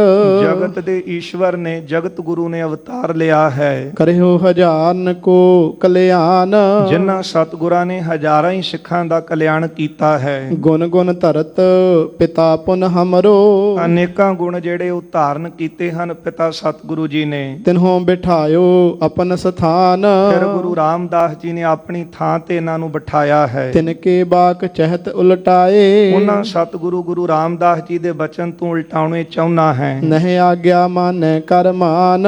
ਤੇ ਪਿਤਾ ਸਤਿਗੁਰੂ ਦੀ ਤੂੰ ਆਗਿਆ ਨਹੀਂ ਮੰਨਦਾ ਤੇ ਨਾ ਹੀ ਉਹਨਾਂ ਦਾ ਮਾਣ ਰੱਖ ਰਿਹਾ ਹੈ। ਪਿਤ ਸਥਾਨ ਬੈਠਿਓ ਤਿਸ ਨਿੰਦਾ ਹੈ, ਪਿਤਾ ਦੀ ਗੱਦੀ ਤੇ ਬੈਠੇ ਨੇ ਗੁਰੂ ਅਰਜਨ ਦੇਵ ਸਾਹਿਬ ਤੇ ਉਹਨਾਂ ਦੀ ਨਿੰਦਿਆ ਕਰਦਾ ਹੈ। ਬਿੰਦ ਹੈ ਵਡਿਆਈ ਕੁਛ ਨਾਹੀ, ਇਹਦੇ ਵਿੱਚ ਤੇਰੀ ਕੋਈ ਵਡਿਆਈ ਨਹੀਂ ਹੈ। ਤੂੰ ਚਾਹੁੰਦਾ ਹੈ ਕਿ ਉਹਨਾਂ ਦੀ ਮੈਂ ਨਿੰਦਿਆ ਕਰਾਂ, ਪਰ ਜਿਨ੍ਹਾਂ ਨੂੰ ਪਿਤਾ ਗੁਰੂ ਰਾਮਦਾਸ ਜੀ ਨੇ ਗੱਦੀ ਤੇ ਬਿਠਾਇਆ ਹੈ ਉਹਨਾਂ ਦੀ ਨਿੰਦਿਆ ਜੇ ਤੂੰ ਕਰੇਂਗਾ ਤੇ ਇਹਦੇ ਵਿੱਚ ਤੇਰੀ ਕੋਈ ਵਡਿਆਈ ਨਹੀਂ ਹੈ। ਜਥਾ ਹੰਸ ਕੋ ਬਕ ਡਰ ਪਾਵਹਿ, ਤੇਰੀ ਹਾਲਾਤ ਇਸ ਤਰ੍ਹਾਂ ਦੇ ਨੇ ਜਿਸ ਤਰ੍ਹਾਂ ਹੰਸ ਨੂੰ ਬਗਲਾ ਡਰਾਉਣਾ ਚਾਹੇ, ਮਸ਼ਕ ਗੁਰੜ ਕੋ ਦਾਬਨ ਚਾਹੇ, ਕੋਈ ਮੱਛਰ ਗਰੁੜ ਪੰਛੀ ਨੂੰ ਦਬਾਉਣਾ ਚਾਹੇ, ਸਿਆਲ ਸ਼ੇਰ ਕੋ ਕਰਹਿ ਡਰਾਵਨ, ਕੋਈ ਗਿੱਦੜ ਸ਼ੇਰ ਨੂੰ ਡਰਾਉਣਾ ਚਾਹੁੰਦਾ ਹੋਵੇ, ਪਟਬੀ ਜਨ ਚਹਿਰਵ ਸਮਤਾਹੇ, ਟਟੈਣ ਜੁਗ ਨੂੰ ਚਾਹੇ ਕਿ ਮੈਂ ਸੂਰਜ ਦੇ ਪ੍ਰਕਾਸ਼ ਨੂੰ ਘੱਟ ਕਰ ਦਵਾਂ। ਤਥਾ ਮਨੋਰਥ ਮਨ ਮਹਿ ਠਾਨਤ, ਐ ਪ੍ਰਿਥੀ ਚੰਦ ਇਸ ਤਰ੍ਹਾਂ ਦੇ ਮਨੋਰਥ ਤੇਰੇ ਮਨ ਵਿੱਚ ਹਨ, ਸ੍ਰੀ ਅਰਜਨ ਪਰ ਕਰ ਉਤਸਾਹੇ, ਪਰ ਗੁਰੂ ਅਰਜਨ ਦੇਵ ਸਾਹਿਬ ਦੇ ਅੱਗੇ ਤੇਰਾ ਕੋਈ ਜ਼ੋਰ ਚੱਲਣਾ ਨਹੀਂ।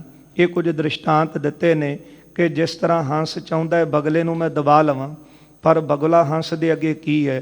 ਜਿਸ ਤਰ੍ਹਾਂ ਗਿੱਦੜ ਸ਼ੇਰ ਦੇ ਅੱਗੇ ਚਾਹੇ ਕਿ ਮੈਂ ਸ਼ੇਰ ਨੂੰ ਦਬਾ ਲਾਂ, ਇੱਕ ਕੀ ਅਨੇਕਾਂ ਹੀ ਗਿੱਦੜ ਹੋਣ ਪਰ ਸ਼ੇਰ ਦੇ ਉੱਤੇ ਆਪਣਾ ਦਬਾਅ ਨਹੀਂ ਪਾ ਸਕਦੇ।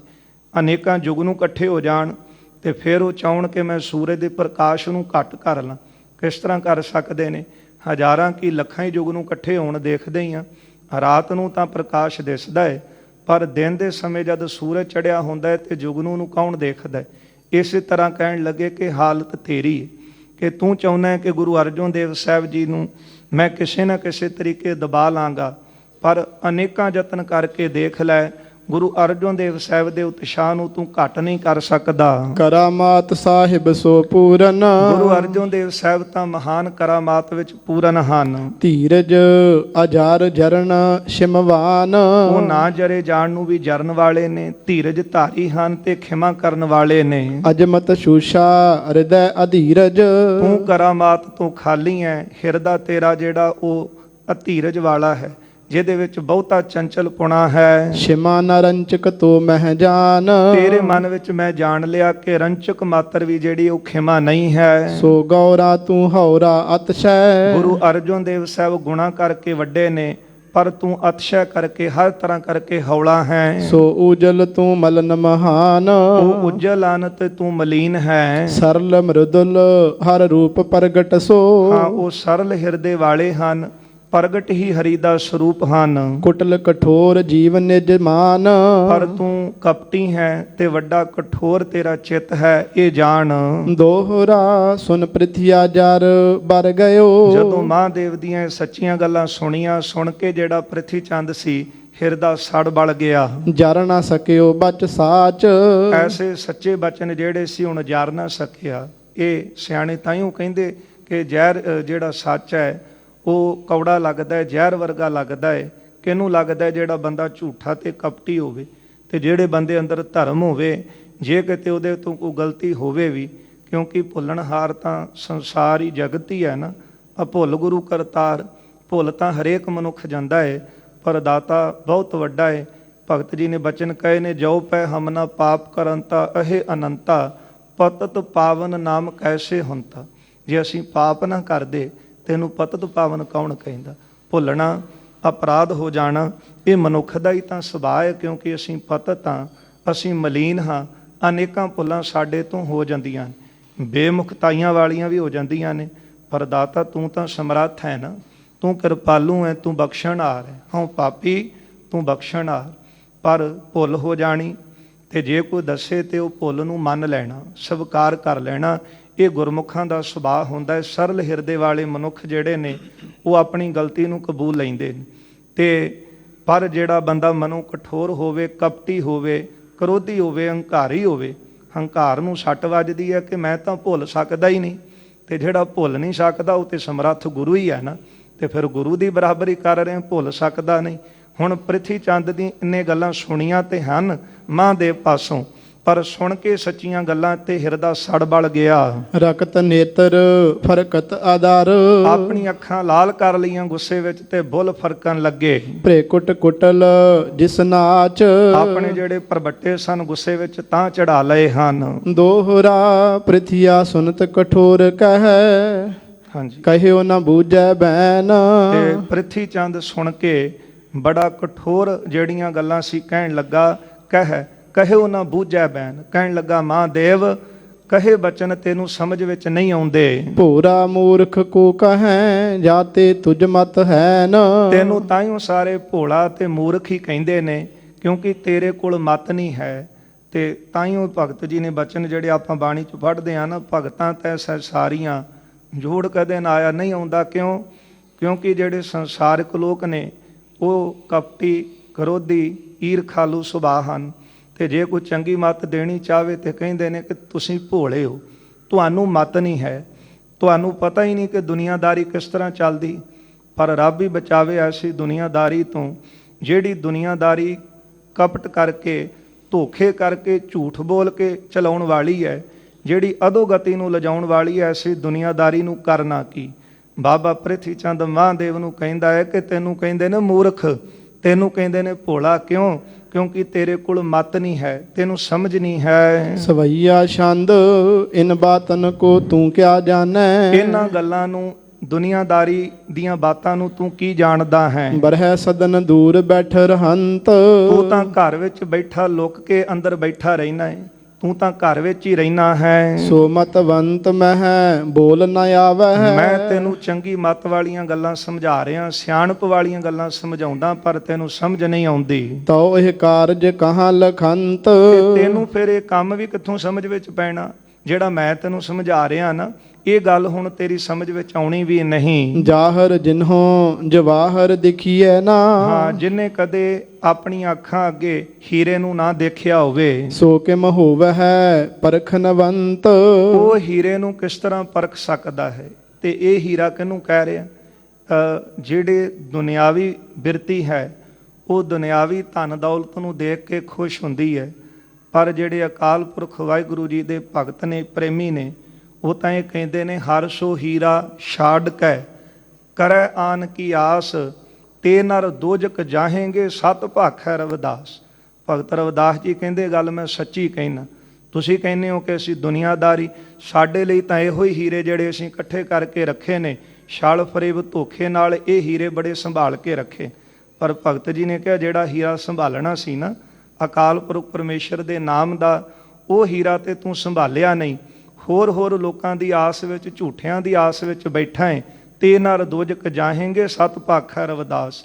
ਹੁਣ ਬਾਬੇ ਪ੍ਰਿਥੀ ਚੰਦ ਸਾਹਮਣੇ ਹੀਰਾ ਕੀ, ਉਹ ਦੁਨਿਆਵੀ ਧਨ ਪਦਾਰਥ ਹੀਰੇ ਨੇ। ਤੇ ਦ੍ਰਿਸ਼ਟਾਂਤ ਵੀ ਉਹ ਦਿੱਤਾ, ਕਹਿਣ ਲੱਗੇ ਮਹਾਂਦੇਵ ਜਿਹਨੇ ਕਦੇ ਹੀਰਾ ਦੇਖਿਆ ਨਾ ਹੋਵੇ, ਉਹ ਹੀਰੇ ਦੀ ਪਰਖ ਕਿਸ ਤਰ੍ਹਾਂ ਕਰ ਸਕਦਾ ਹੈ। ਜਿਨੇ ਅਜਾਨ ਕੀ ਸੰਗਤ ਵਰਤੀ, ਜਿਹਨੇ ਮੂਰਖਾਂ ਦੀ ਸੰਗਤ ਕੀਤੀ ਹੋਵੇ, ਸੋ ਕਿਮ ਭੇਦ ਲਖੈ ਬੁੱਧਵੰਤ। ਉਹਨੂੰ ਸਿਆਣਿਆਂ ਦੀਆਂ ਗੱਲਾਂ ਸਮਝ ਵਿੱਚ ਨਹੀਂ ਪੈਂਦੀਆਂ।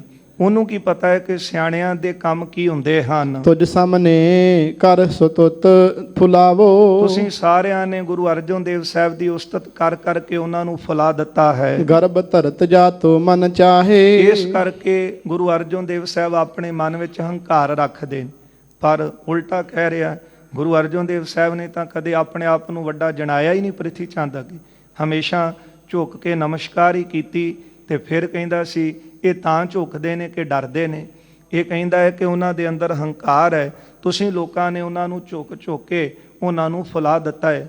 ਪਰ ਗੁਰੂ ਦਾ ਸੁਭਾਅ ਸਰਲ ਹਿਰਦਾ ਹੈ, ਇੱਕ ਰਸ ਬਿਰਤੀ ਹੈ। ਮਾਨ ਅਪਮਾਨ ਇੱਕ ਜੀ ਬਿਰਤੀ ਰੱਖਦੇ ਨੇ। ਮਾਣ ਹੋਵੇ ਤੇ ਫੁੱਲ ਨਹੀਂ ਜਾਣਾ, ਜੇ ਕੋਈ ਅਪਮਾਨ ਕਰੇ ਤੇ ਫਿਰ ਨਿਰਾਸ਼ ਨਹੀਂ ਹੋਣਾ। ਗੁਰੂ ਤੇਗ ਬਹਾਦਰ ਸਾਹਿਬ ਜੀ ਨੇ ਬ੍ਰਹਮ ਗਿਆਨੀ ਦੇ ਗੁਣ ਲਿਖੇ ਨੇ ਨਾ, ਜੋ ਨਰ ਦੁੱਖ ਮੈਂ ਦੁੱਖ ਨਹੀਂ ਮਾਨੈ, ਸੁਖ ਸਨੇਹੁ ਅਰ ਭੈ ਨਹੀਂ ਜਾਕੈ, ਕੰਚਨ ਮਾਟੀ ਮਾਨੈ ਨਹਿ ਨਿੰਦਿਆ, ਨਹਿ ਉਸਤਤ ਜਾਕੈ ਲੋਭ ਮੋਹ ਅਭਮਾਨਾ, ਹਰਖ ਸੋਕ ਤੇ ਰਹਿ ਨਿਆਰੋ ਨਾਹੇ ਮਾਨ ਅਪਮਾਨਾ। ਪਰ ਇਹ ਝੂਠੇ ਲੋਕਾਂ ਵਿੱਚ ਇਹ ਗੱਲਾਂ ਦੇਖਣ ਨੂੰ ਮਿਲਦੀਆਂ। ਜੇ ਕਿਤੇ ਚਾਰ ਬੰਦਿਆਂ ਨੇ ਵਾਹਵਾ ਕਰ ਦੇਣੀ ਤੇ ਫਿਰ ਫੁੱਲ ਜਾਣਾ ਹੰਕਾਰ 'ਚ ਕਿ ਮੇਰੇ ਵਰਗਾ ਕੋਈ ਵੱਡਾ ਹੈ ਹੀ ਨਹੀਂ। ਤੇ ਜੇ ਕਿਤੇ ਦੋਹਾਂ ਪਾਸੋਂ ਕੰਨੀ ਨਿੰਦਿਆ ਸੁਣ ਲਈ, ਕਿਸੇ ਨੇ ਕੋਈ ਔਗਣ ਦੱਸ ਦਿੱਤਾ ਤੇ ਉਹਦੇ ਨਾਲ ਲੜਨ ਨੂੰ ਤਿਆਰ ਹੋ ਜਾਣਾ। ਪਰ ਗੁਰੂ ਦੀ ਬਿਰਤੀ ਇੱਕ ਸਮਾਨ ਹੈ, ਬ੍ਰਹਮ ਗਿਆਨੀ ਦੀ ਬਿਰਤੀ ਵੀ ਇੱਕ ਸਮਾਨ। ਪ੍ਰਿਥੀ ਚੰਦ ਕਹਿੰਦਾ ਹੈ ਕਿ ਤੁਸੀਂ ਲੋਕਾਂ ਨੇ ਨਾ ਉਹਨਾਂ ਨੂੰ ਝੁਕ ਝੁਕ ਕੇ ਫਲਾ ਦਿੱਤਾ ਹੈ, ਹੰਕਾਰੀ ਹੋ ਕੇ ਹੁਣ ਕਿਸੇ ਨੂੰ ਕੁਝ ਸਮਝਦੇ ਨਹੀਂ ਨੇ। ਤਉ ਸਮੇਤ ਹੀ ਪਕੜ ਮਗਾਵੋਂ, ਤੇਰੇ ਸਮੇਤ ਹੁਣ ਫੜਾ ਦੇਵਾਂਗਾ ਮੈਂ ਤੈਨੂੰ ਵੀ ਨਾਲ ਹੀ। ਪਹਿਲਾਂ ਤਾਂ ਉਹਨਾਂ ਨੂੰ ਗ੍ਰਿਫਤਾਰ ਕਰਾਉਣਾ ਸੀ, ਹੁਣ ਤੂੰ ਵੀ ਉਹਨਾਂ ਦਾ ਪੱਖੀ ਹੈ ਤੇ ਤੈਨੂੰ ਇਹਨਾਂ ਦਾ ਪੱਖੀ ਜਾਣ ਕੇ ਤੇਰੇ ਸਮੇਤ ਮੈਂ ਉੱਥੇ ਮੰਗਵਾਵਾਂਗਾ। ਤਬ ਤੁਮਰੀ ਅਜਮਤ ਲਖ ਜਾਹੇ, ਤਦੋਂ ਮੈਂ ਜਾਣਾਂਗਾ ਤੁਹਾਡੇ ਗੁਰੂ ਵਿੱਚ ਤੇ ਤੇਰੇ ਵਿੱਚ ਕੀ ਅਜਮਤ ਹੈ। ਲਗਦੀ ਰਿਗ ਤਬ ਜਾਨ ਪਰੈ ਗੋ, ਤੈਨੂੰ ਫਿਰ ਪਤਾ ਲੱਗੇਗਾ ਕਿ ਮੈਂ ਵੱਡਾ ਕਿ ਉਹ ਵੱਡਾ ਹੈ। ਬਾਰ-ਬਾਰ ਤੈਨੂੰ ਮੈਂ ਸਮਝਾਇਆ, ਤੂੰ ਸਮਝਿਆ ਨਹੀਂ। ਪਰ ਇਹ ਸਰੀਰ ਕਰਕੇ ਉਮਰ ਕਰਕੇ ਕਹਿ ਰਿਹਾ ਮੈਂ ਵੱਡਾ, ਪਰ ਬਾਣੀ ਨੇ ਤਾਂ ਉਮਰ ਦਾ ਕਿਤੇ ਜ਼ਿਕਰ ਨਹੀਂ ਕੀਤਾ। ਵੱਡਾ ਉਹਨੂੰ ਦਰਸਾਇਆ ਜਿਹੜਾ ਗੁਣਾ ਕਰਕੇ ਅਕਾਲ ਪੁਰਖ ਦੀ ਭਗਤੀ ਕਰਨ ਵਾਲਾ ਵੱਡਾ ਤੇ ਉਹ ਹੈ। ਸੋ ਵੱਡਾ ਜਿਨ ਰਾਮ ਲਿਵ ਲਾਈ।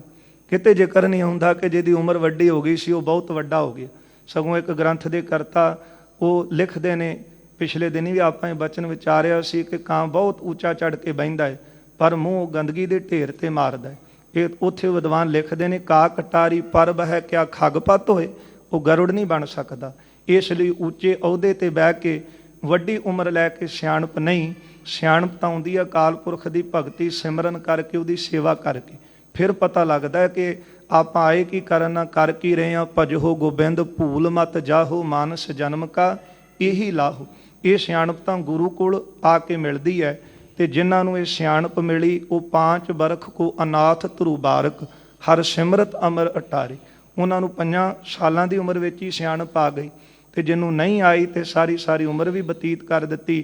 ਹਲੇ ਵੀ ਚੌਂਕਾਂ ਦੇ ਵਿੱਚ ਬਹਿ ਕੇ, ਰੁੱਖਾਂ ਥੱਲੇ ਬਹਿ ਕੇ ਤਾਸ਼ ਖੇਡਦੀ ਦੇਖੀ ਦੇ ਨੇ। ਕੀ ਕਵਾਂਗੇ ਕਿ ਸਿਆਣਪ ਸੀ। ਇਸ ਲਈ ਬਾਬਾ ਪ੍ਰਿਥੀ ਚੰਦ ਕਹਿੰਦੇ ਨੇ ਕਿ ਤੇਰੇ ਕੋਲ ਸਿਆਣਪ ਨਹੀਂ ਹੈ। ਮੈਂ ਤੈਨੂੰ ਦੱਸਾਂਗਾ ਕਿ ਮੇਰੇ ਵਿੱਚ ਬਲ ਕਿੰਨਾ ਹੈ। ਜਦੋਂ ਮੈਂ ਦਿੱਲੀ ਬਾਦਸ਼ਾਹ ਦੇ ਕੋਲ ਬੈਠਾ ਤੇਰੇ ਸਮੇਤ ਇਹਨਾਂ ਨੂੰ ਗ੍ਰਿਫਤਾਰ ਕਰਵਾਵਾਂਗਾ। ਜਬ ਹੋਵੋ ਤੁਰਕਨ ਬਸ ਮਾਹੇ, ਜਦੋਂ ਤੁਸੀਂ ਤੁਰਕਾਂ ਦੇ ਬਸ ਵਿੱਚ ਪਾਓਗੇ। ਮਨ ਹੈ ਕੌਣ ਕਹਿਓ ਕਬ ਤੇਰੋ, ਫਿਰ ਤੇਰਾ ਕਿਆ ਕੌਣ ਮੰਨੇਗਾ। ਹਾਲੇ ਤਾਂ ਤੂੰ ਇੱਥੇ ਮੈਨੂੰ ਬੜੀਆਂ ਗੱਲਾਂ ਸਮਝਾ ਰਿਹਾ ਹੈ, ਫਿਰ ਤੇਰਾ ਕਿਆ ਕੋਈ ਨਹੀਂ ਮੰਨੇਗਾ। ਜਿਸ ਮਹਿ ਰੰਚਕ ਪੀ ਮਤ ਨਾਹੇ, ਜਿਹਦੇ ਵਿੱਚ ਥੋੜੀ ਜਿਹੀ ਵੀ ਮਤ ਨਹੀਂ ਹੈ, ਤੇਰੀ ਗੱਲ ਕਿਸ ਨੇ ਮੰਨਣੀ ਹੈ। ਇਹ ਪ੍ਰਿਥੀ ਚੰਦ ਨੇ ਹੰਕਾਰ ਦੇ ਬੋਲ ਮਹਾਦੇਵ ਨੂੰ ਕਹੇ ਨੇ। ਬਾਰ-ਬਾਰ ਸਮਝਾਉਣ ਤੇ ਵੀ ਨਾ ਸਮਝਿਆ ਤੇ ਫਿਰ ਝਗੜਾ ਕਰਕੇ ਮਹਾਦੇਵ ਨੂੰ ਆਪਣੇ ਕੋਲੋਂ ਉਠਾ ਦਿੰਦੇ ਨੇ। ਮਹਾਦੇਵ ਇਹੋ ਬਚਨ ਕਹਿ ਕੇ ਮੁੜਦੇ ਨੇ ਕਿ ਪ੍ਰਿਥੀ ਚੰਦ ਤੇਰੀ ਈਰਖਾ ਨੇ ਤੈਨੂੰ ਕਦੇ ਚੈਨ ਵਿੱਚ ਨਹੀਂ ਆਉਣ ਦੇਣਾ, ਤੂੰ ਸਦਾ ਹੀ ਈਰਖਾ ਦੀ ਅੱਗ 'ਚ ਸੜੇਂਗਾ। ਅਖੀਰ ਅੰਤ ਤੱਕ ਇਹ ਆਪਣਾ ਸੁਭਾਅ ਇਹਨਾਂ ਨੇ ਇਸੇ ਤਰ੍ਹਾਂ ਰੱਖਿਆ। ਪਰ ਇਹ ਵੀ ਅਕਾਲ ਪੁਰਖ ਵਾਹਿਗੁਰੂ ਜੀ ਦੀ ਲੀਲਾ ਸਾਨੂੰ ਸਿੱਖਿਆ ਦੇਣ ਵਾਸਤੇ ਕਿ ਜਿਹੜੇ ਘਰ ਵਿੱਚ ਸਲੂਕ ਰਹਿੰਦਾ ਹੈ ਉਹੀ ਘਰ ਸਦਾ ਸੁਖੀ ਰਹਿੰਦੇ। ਜਦੋਂ ਬੰਦਾ ਈਰਖਾ ਵਿੱਚ ਆ ਕੇ ਕਿਸੇ ਨੂੰ ਦੁੱਖ ਦੇਣਾ ਚਾਹੁੰਦਾ ਹੈ, ਮਾਚਿਸ ਦੀ ਤੀਲੀ ਪਹਿਲਾਂ ਆਪ ਸੜਦੀ ਹੈ ਫਿਰ ਦੂਜੇ ਨੂੰ ਸਾੜਦੀ। ਜਦੋਂ ਵੀ ਬੰਦਾ ਕਿਸੇ ਨੂੰ ਦੁੱਖ ਦੇਣ ਦਾ ਯਤਨ ਕਰਦਾ ਹੈ ਪਹਿਲਾਂ ਆਪ ਸੜੇਗਾ, ਆਪਣਾ ਅੰਦਰ ਸਾੜੇਗਾ, ਫਿਰ ਹੀ ਕਿਸੇ ਨੂੰ ਦੁੱਖ ਦੇਏਗਾ ਨਾ। ਪਰ ਗੁਰੂ ਅਰਜਨ ਦੇਵ ਸਾਹਿਬ ਅਜਰ ਨੂੰ ਜਰਨ ਵਾਲੇ ਧੀਰਜ ਧਾਰੀ ਇਹ ਦਿਖਾ ਦਿੱਤਾ ਕਿ ਜਿਨ੍ਹਾਂ ਦਾ ਹਿਰਦਾ ਅਕਾਲ ਪੁਰਖ ਵਾਹਿਗੁਰੂ ਤੇ ਭਰੋਸਾ ਰੱਖਣ ਵਾਲਾ ਹੋਵੇ ਉਹਦਾ ਇੱਕ ਵਾਲ ਵੀ ਵਿੰਗਾ ਕੋਈ ਨਹੀਂ ਕਰ ਸਕਦਾ। ਰਹਿੰਦਾ ਪ੍ਰਸੰਗ ਆਪਾਂ ਕੱਲ੍ਹ ਦੇ ਦੀਵਾਨਾਂ 'ਚ ਸਰਵਣ ਕਰਾਂਗੇ। ਸਮਾਂ ਸਮਾਪਤੀ ਵੱਲ ਆ ਰਿਹਾ। ਸਤਿਗੁਰੂ ਕਿਰਪਾ ਕਰਨ।